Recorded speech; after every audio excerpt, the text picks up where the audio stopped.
Welcome to the Word for 2021. Today we're in Deuteronomy chapter 6.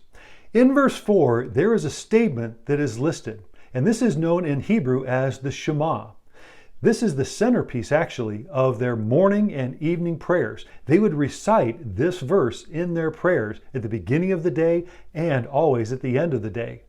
This statement also is what sets Israel apart from all other people. What does verse 4 say? Hear, O Israel, the Lord our God, the Lord is one. That can also be translated, the Lord our God is one Lord. Or, the Lord is our God, the Lord is one. I like this translation. The Lord is our God, the Lord alone. In Matthew chapter 22, verse 34, and Mark chapter 12, verse 28, a teacher of the law came to Jesus and he asked Jesus, what is the greatest or the most important commandment? Jesus then recited Deuteronomy chapter 6, verses 4 and 5, where he said, Hear, O Israel, the Lord our God, the Lord is one.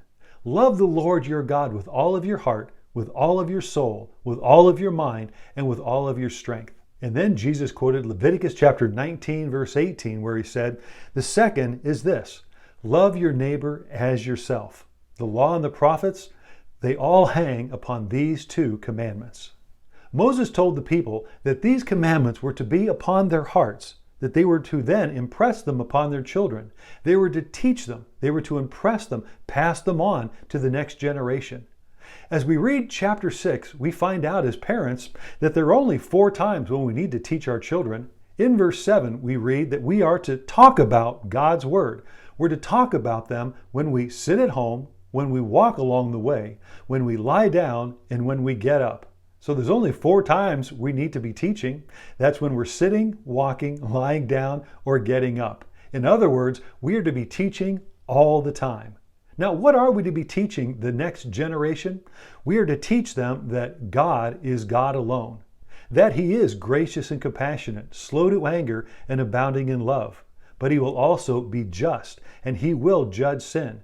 And one day we will all stand before Him and will have to give an account for our lives. We will be judged. With that, we also need to teach them how to love God.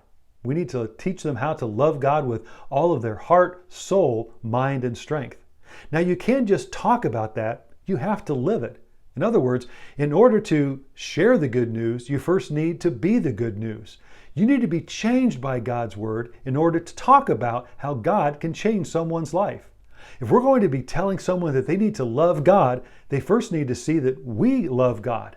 Henry Blackaby said, Christianity is not a set of teachings to understand, but it is a person to follow, and His name is Jesus. So that brings us to ask 2 questions. First, do people see you following Jesus? And then the second question, do people grow closer to Jesus because they follow your example and how you seek God? My prayer for you is that people will be hungry to know God, to follow God, and to love God because they see how you love God and follow Him, how you are listening to His Word and putting it into practice, how you are hungry to know Him more. May your love for the Lord be contagious. Thank you for joining the Word for 2021.